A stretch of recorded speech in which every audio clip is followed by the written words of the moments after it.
back to another edition of the Draft Dynasty Podcast here on the Fans First Sports Network.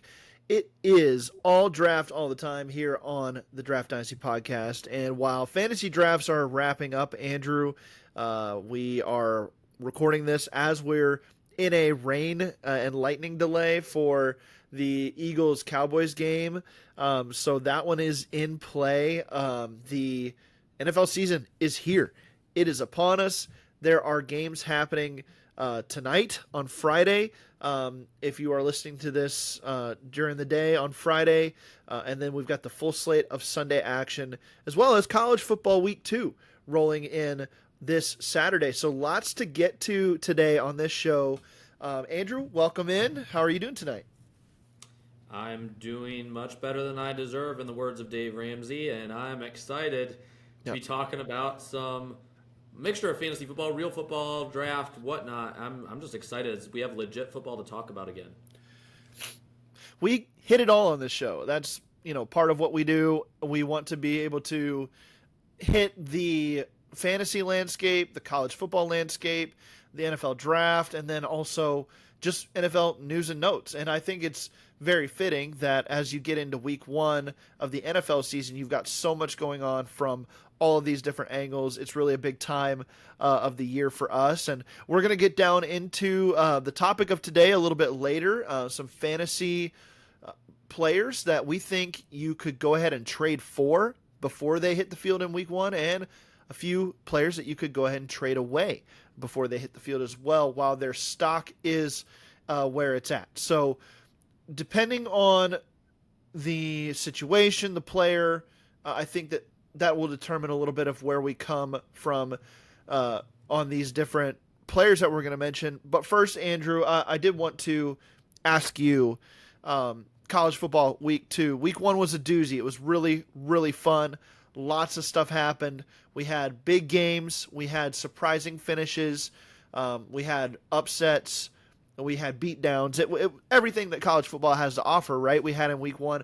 I wanted to give you a chance to highlight a couple games just right off the bat here before we dive into the topic that you are excited to watch this weekend for college football week 2. Well, this is very much like the old week 1 when there's not that many great games on the schedule. You've got the Florida Internationals and the what other name schools, East Texas State, going against all these big powerhouses. There's really not that many good games on the schedule this week, but there are 2 of them. One of them includes my Michigan Wolverines. We'll get to that one in a minute. But Iowa and Iowa State, it's always a good rivalry. There was all this talk about Iowa. They have a new transfer quarterback coming in. They're going to air it out, and then the quarterback throws for like 39 passing yards in the first game. Yep. So I'm not sure what to make of this offense. But there is a guy on the offensive line by the name of Jennings Dunker. I'm familiar with that name. He is not the most athletic lineman in this draft class, but his technique is sound, and he's a bully on the inside. He can play tackle or guard. That versatility is his calling card, and I could see him being drafted maybe late first round. I've got an early second round grade on him right now, but a guy with a lot of upside despite some physical limitations. It's pretty rare that I will say that in the same sentence, but that is one. And then if you want to look at someone on the Iowa State side of the ball, along the interior of the defensive line, Dominique Orange. He is a fun player to watch, not just the name, but this guy plays with a lot of energy. He's not a finisher, but he does have a really good get-off the line, which is what makes me think there's a little bit more to him as a pass rusher. Last year, I think he only had 1 sack and he had 5 tackles for loss. So modest numbers, but I think there's a lot more to come this year. He's learning to disengage more consistently. He's learning to use his hands better. I think all of that will come in time, but he's got an opportunity against a really good offensive line this week to prove himself, at least as a run blocker. And then in the Michigan game, for Michigan, I mean, everyone's talking about the running game after last week with just the performance that they put on. But I want to focus on El Hadi along the offensive line. The Michigan offensive line played much better than what I would have ever anticipated. After the way they played last year, I was nervous about it. But they moved Giovanni El Hadi to the left side. He can play guard, a little bit of tackle as well. But this is on the opposite side of the spectrum. A guy with a ton of athletic talent, needs a little bit better footwork, and that will come in time. And then for Oklahoma, the easiest one of them all, John Mateer. What is he made of? This is going to be a litmus test for him earlier in the year. Is he a legitimate 2026 NFL draft prospect at the quarterback position? Is he the guy that we're forgetting about? Is he just going to be kind of a Gardner Minshew type quarterback that brings the swagger and nothing else? Or is he going to prove the talent that we know he has athletically? Can he prove that through the air and deliver some accurate balls down the field? We'll see if he can do that for the second week in a row. Yeah, he was really good in week 1, and Michigan looked like bullies again up front on offense. It was a good game for them, so that's a great matchup. I'm looking forward to week 2. You do get to see like some of these teams that had tough week 1 matchups, like Texas, Ohio State. They get a little bit of a reprieve, obviously, this week, taking on some of the smaller schools that pay big bucks, right, to come and play against these big-time schools and give them a chance to feel good about themselves. So, yeah, there's not much to consider as far as like big-time matchups necessarily, but you got some players to watch, like you mentioned, from those couple games. I look at a couple like upset alert games. I like, number 17, SMU taking on Baylor. Baylor lost their week 1 game, but they're like only a 2.5-point underdog against SMU on the road. So it feels like Baylor could have a bounce back and maybe beat a top 25 team.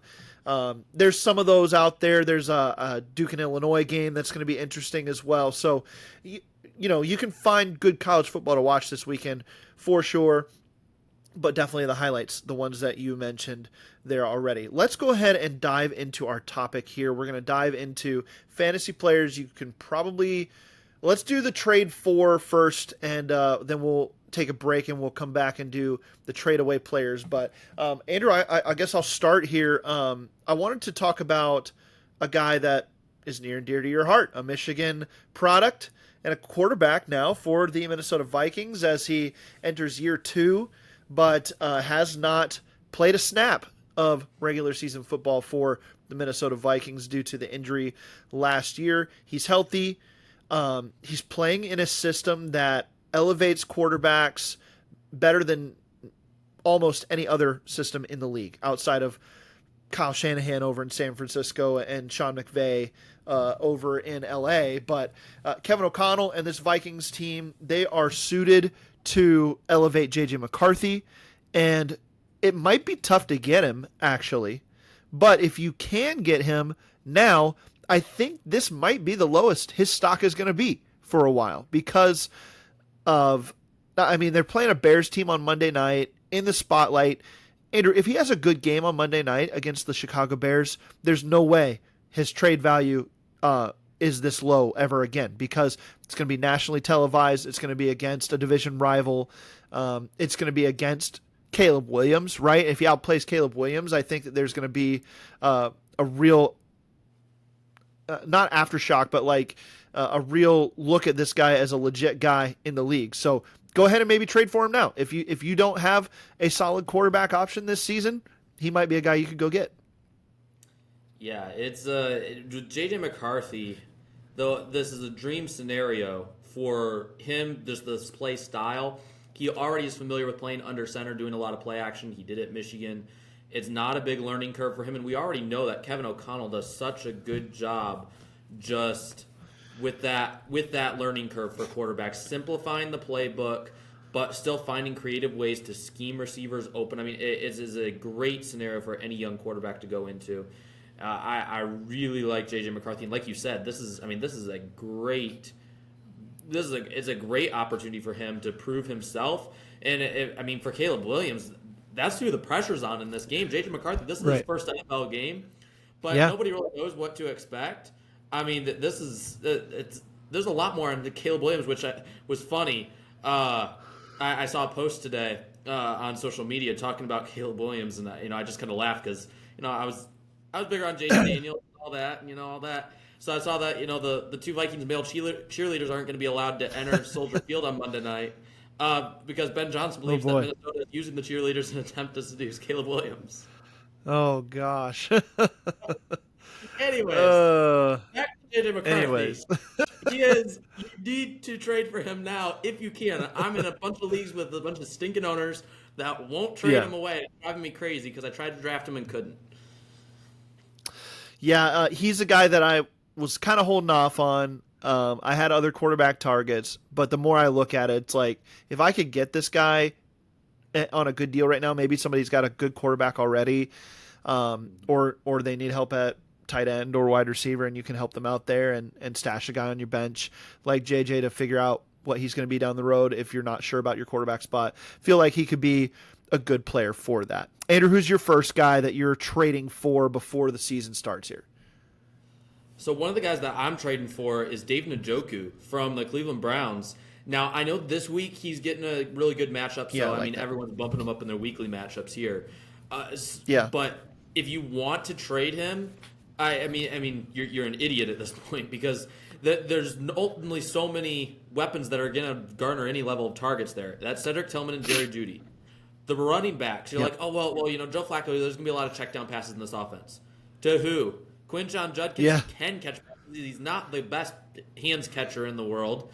Dylan Sampson's definitely not a great pass catcher. He didn't have a whole lot of production in that area in college. Jerome Ford's probably their best receiving back that they have. And outside of that, I mean, you're talking about Jeudy. He can, he'll be the short and intermediate guy for the most part, and Tillman will be the perimeter. But there is so much volume in this offense available for not just Njoku, but even Harold Fannin Jr. as well. But as long as he can stay healthy, I don't see how Njoku is not a top 10 fantasy tight end this year. He's already getting drafted on the brink, like the tight end 9, tight end 10 area. Yeah. If you can trade for him now at that level of compensation, get something back in, if you're trading some of similar value away now, maybe a guy you draft in the 10th, 11th round. The tight end is so valuable in fantasy football, and I think that he has one of the highest floors when healthy just because of volume. Yeah. And to your point, like about this week, like if you own David Njoku already, like after week 1 might be the time to like see if anybody will bite on a trade, sell him high, right? While you can. And especially if you've got a like fringe tight end that you feel pretty good about.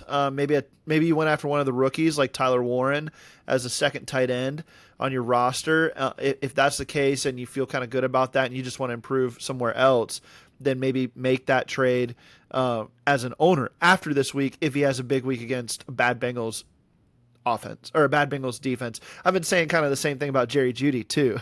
So that falls to your point there. But if you don't have him and you're like, a boost this week would be nice. Maybe you're in a guillotine league, right? And in guillotine leagues, I guess you can't trade, so never mind. Forgive me for that. But if you are, looking at a week 1 matchup where you need a boost and go out and get David Njoku, and maybe you could flip him again after that for big picks too, or big trade value as well. So some maneuvering there potentially for David Njoku. I'm going to go with a wide receiver that I think was highly undervalued this offseason in the fantasy community. Zay Flowers, to me, is a guy like nobody talks about him because Lamar Jackson kind of does it all himself. You've got Derrick Henry there in that offense. And then the guys like Mark Andrews and Isaiah Likely get the headlines in the pass catching core. Well, Zay Flowers was a top 25 receiver last year in fantasy, and he wasn't drafted like that this year. He was going late in the middle rounds of drafts. If you have Lamar Jackson and you don't have Zay Flowers, I think Zay Flowers is going to be his top weapon this year. They're going to utilize him a lot with DeAndre Hopkins now playing like in that actual X role, maybe rotating in with Rashad Bateman there. And then you get Zay Flowers kind of handling the one-on-ones on the other side as the Z quick in and out type receiver, maybe moves into the slot a little bit. I think that he's going to be fantastic this year. And especially if you have Lamar Jackson, you want to get that stack. Maybe you could trade for Zay Flowers before he starts going off this year. Yeah. I mean, he is going to be in a position to be much more efficient than he even was last year in terms of after the catch ability, because he has size on the outside. Now, Bateman was there for parts of last year and, started to have his own little mini breakout. But having him and Hopkins, I know Hopkins is just a shell of what he used to be, but just having that veteran presence on the outside who has that dynamic playmaking ability in terms of body control on the sideline, it takes a bigger body to stay on him despite his age.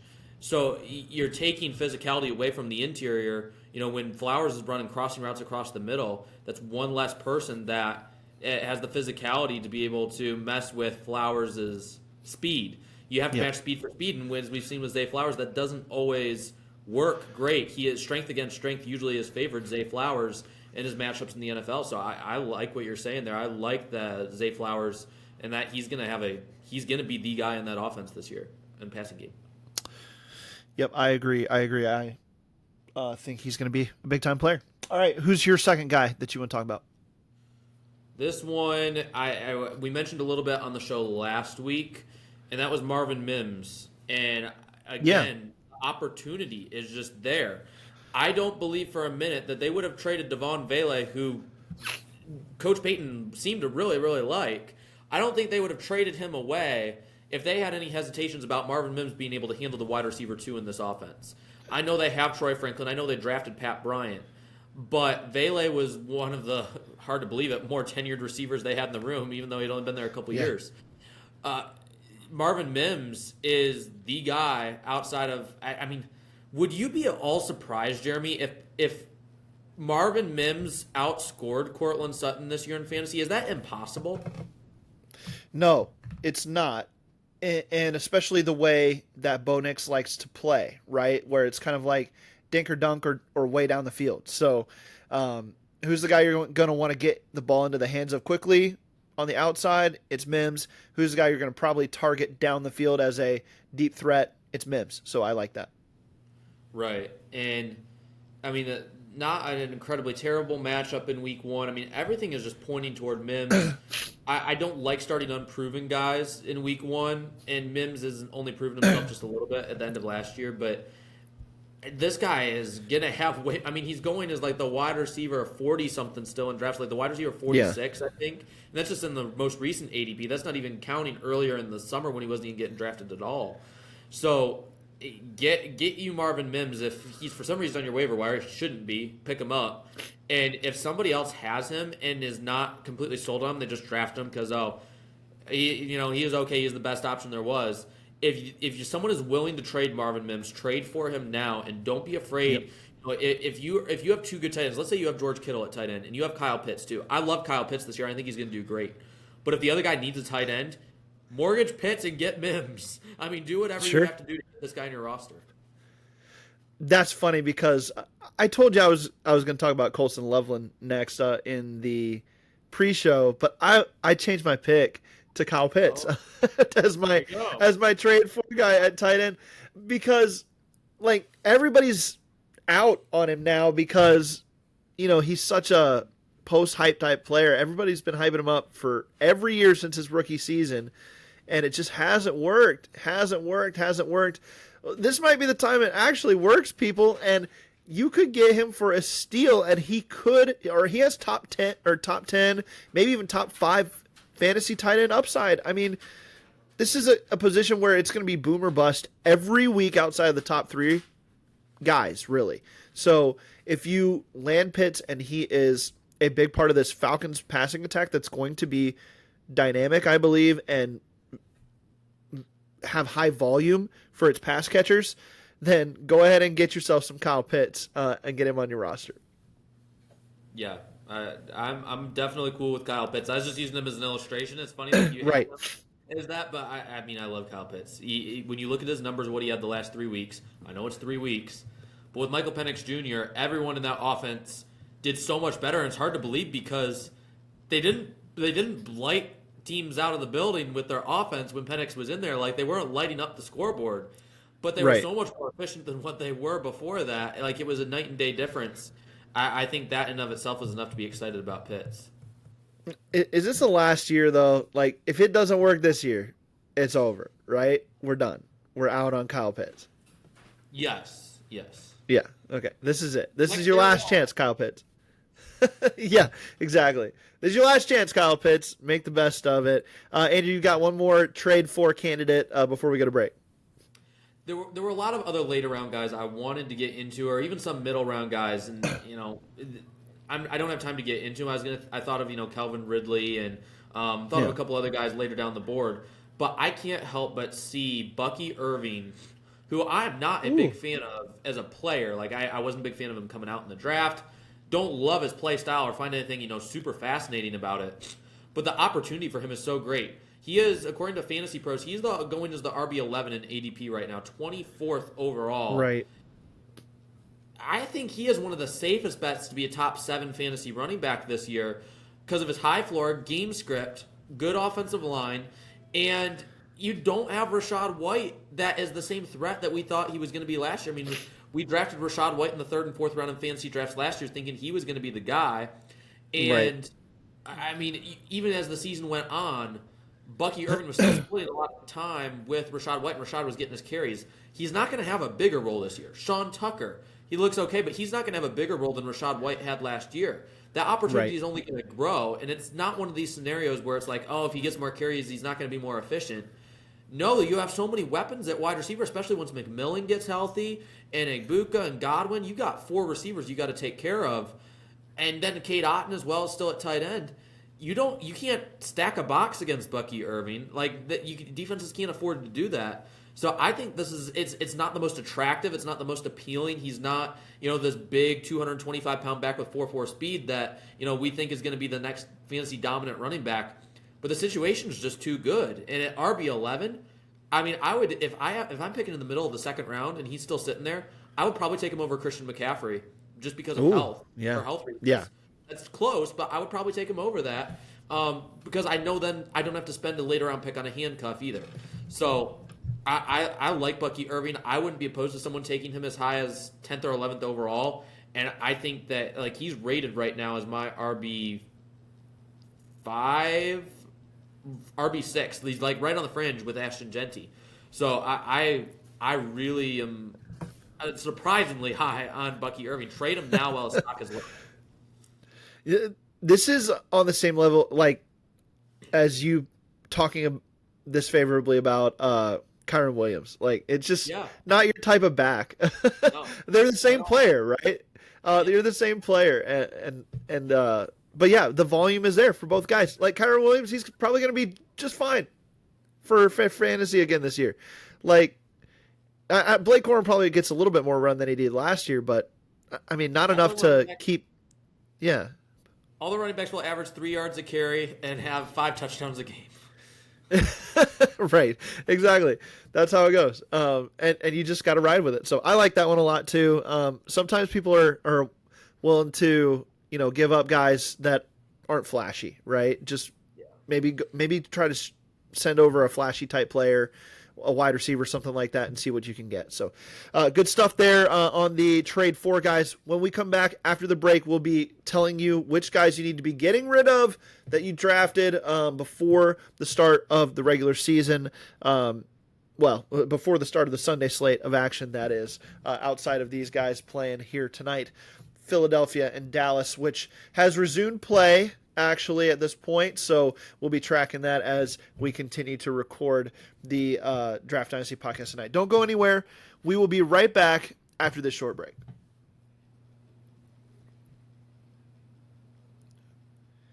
And we're back here on the Draft Dynasty Podcast. It's Jeremy Betz and Andrew Wilbar, and we are chatting about players to trade for and to trade away before the start of the Sunday slate of games for fantasy. And Andrew, I wanted to go ahead and let you start now with the guys to trade away, since I started for the guys to trade for. So if you've got somebody that stands out to you right off the top, hit me with it. I've got Austin Eckler as a guy to trade, and I know that he's not the most popular name in fantasy football right now, but you have a lot of trade leverage if you can convince the person that, okay, he is the starter now.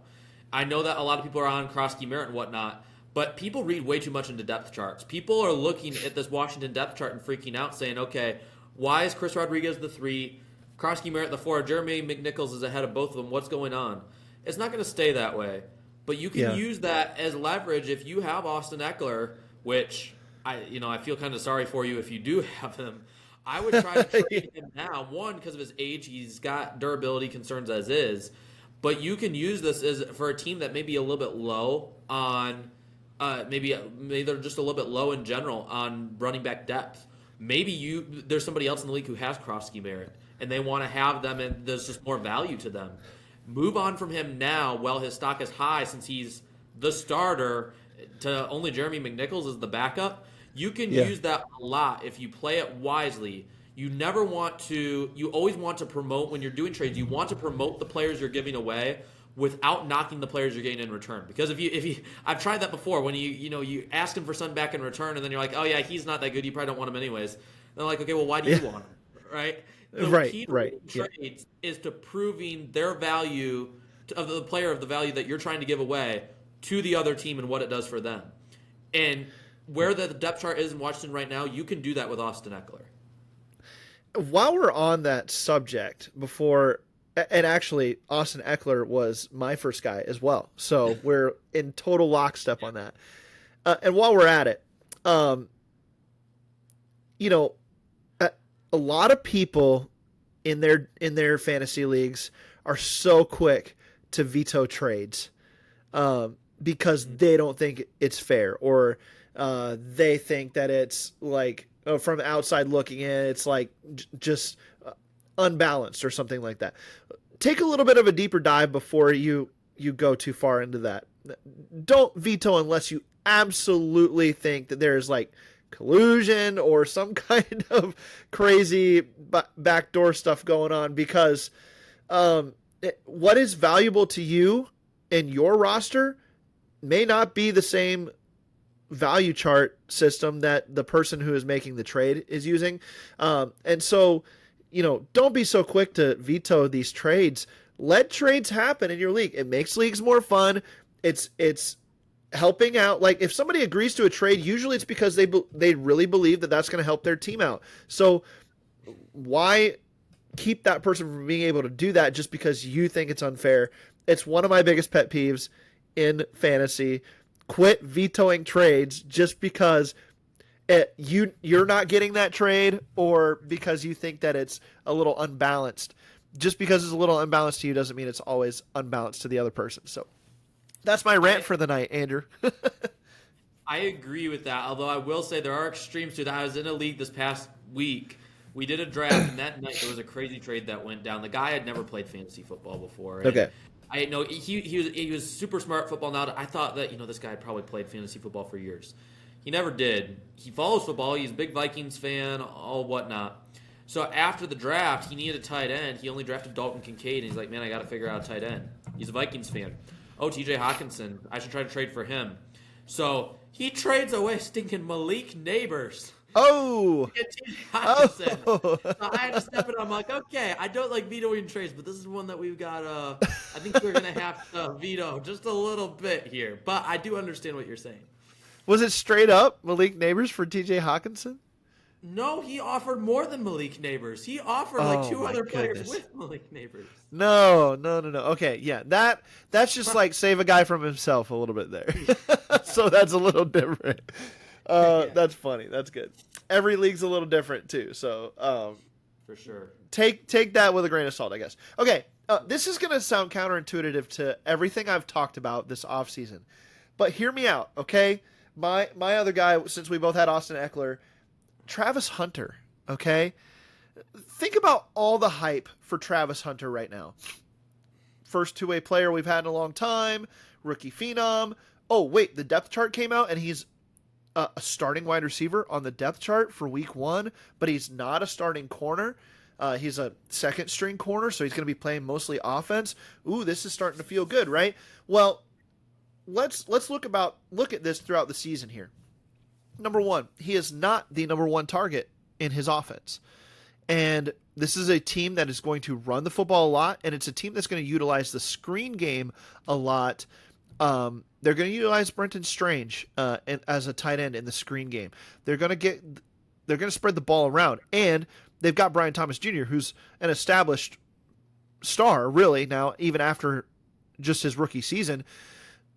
And then you've got the whole facet of he's going to play on defense too, and how much does that eliminate some of the explosive nature that you need to have on offense.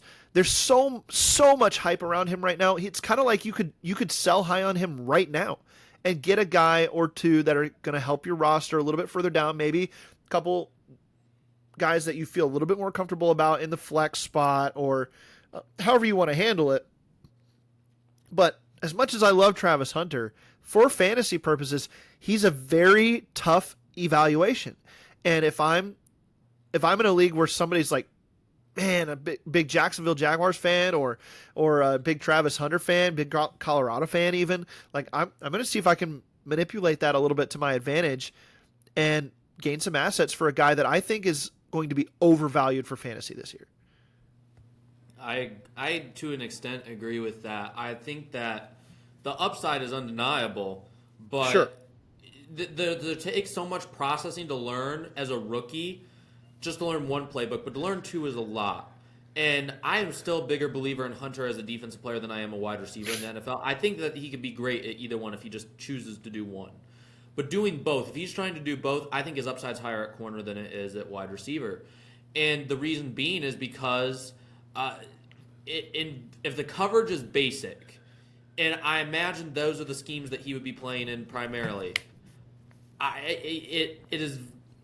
to me, it's incredibly important that you when you're playing a guy like Hunter, you're not overwhelming him on the offensive side of the ball. Defensively, it's a lot easier to handle new responsibilities at the corner position, obviously depending on the scheme. But if you're only playing him in certain situations, it makes it a lot easier. Whereas at wide receiver, different routes, timing, sync with the offense, sync with the quarterback, there's so much more contingent on other players than just Travis Hunter. I feel like, coming out of the gate, it could be a little bit slow. And maybe this is one of those players you trade off now, and then as you start to see a slight uptick in, volume, maybe even if the production's not there, maybe you try to trade for him back later in the year. Sure. Yeah, I mean, there's multiple ways you can play this.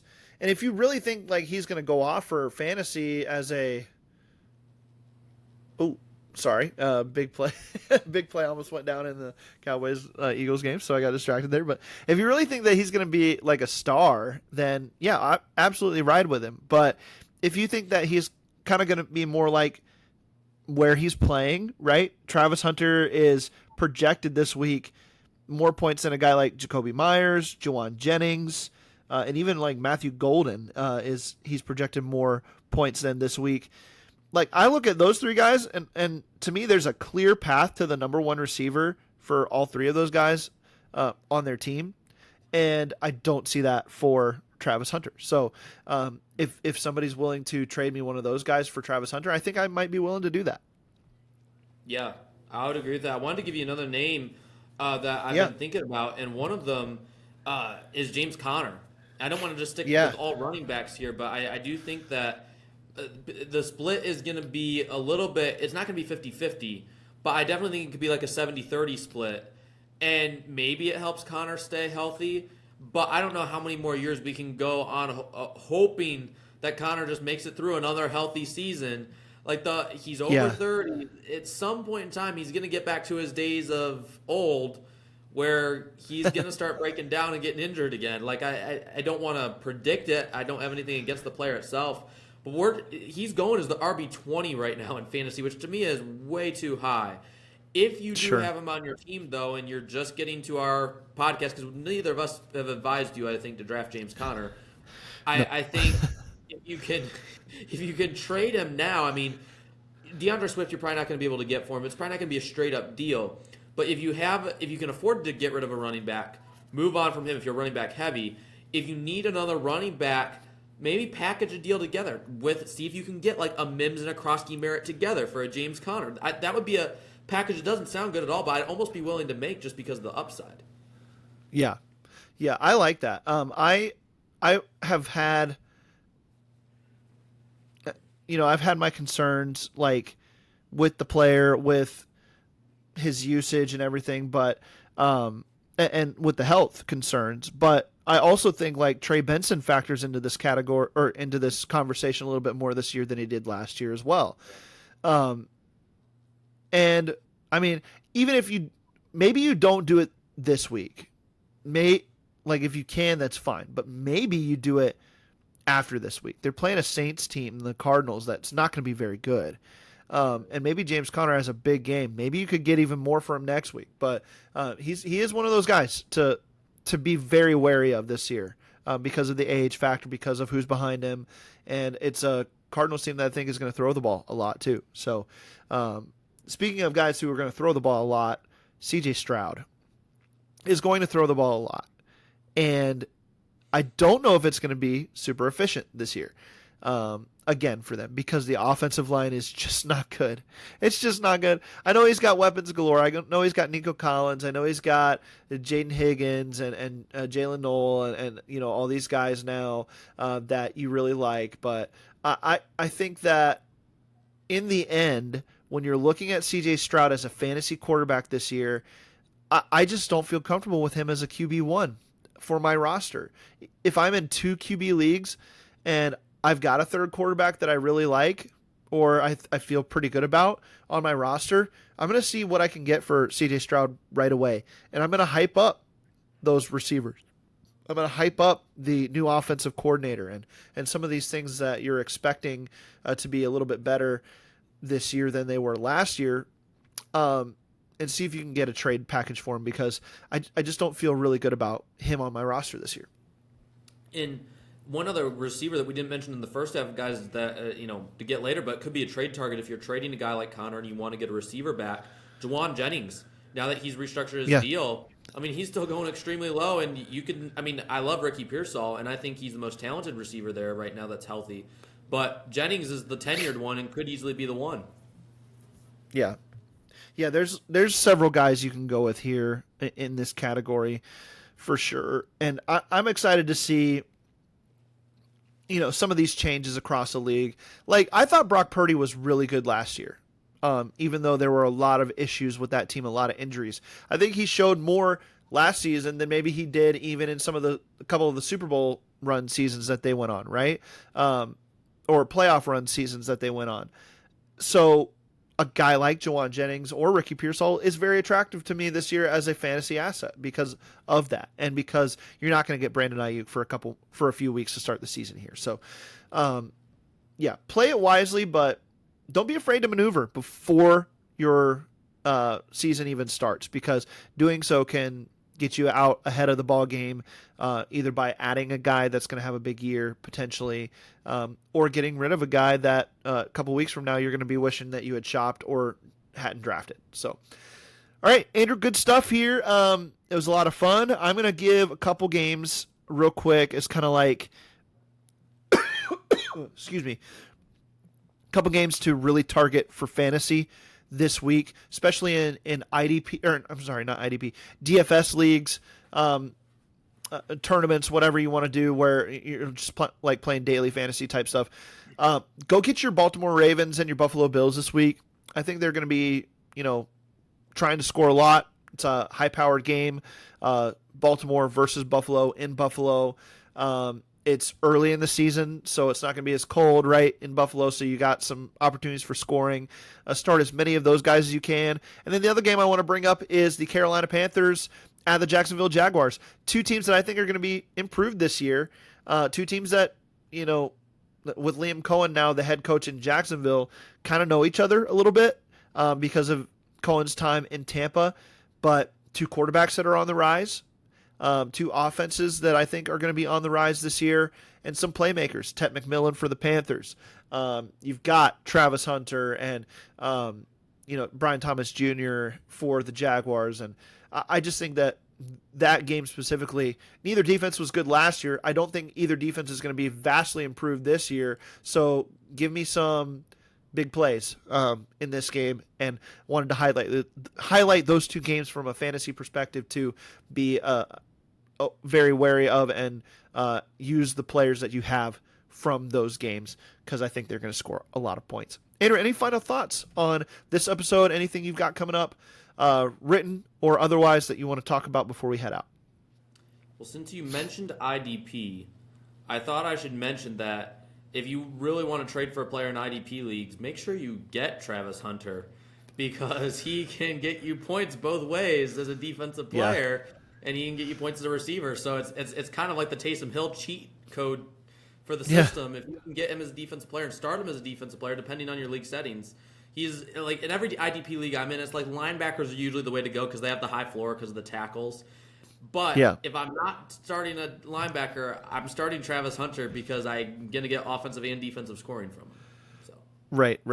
Get this. I'm in a triple IDP league. I'm in one where you have to play one defensive lineman, one linebacker, and one defensive back. And it's really intriguing. But I tried to get Hunter in that league so hard. It didn't end up happening. But I actually feel pretty good about my team overall with that. But it was kind of funny.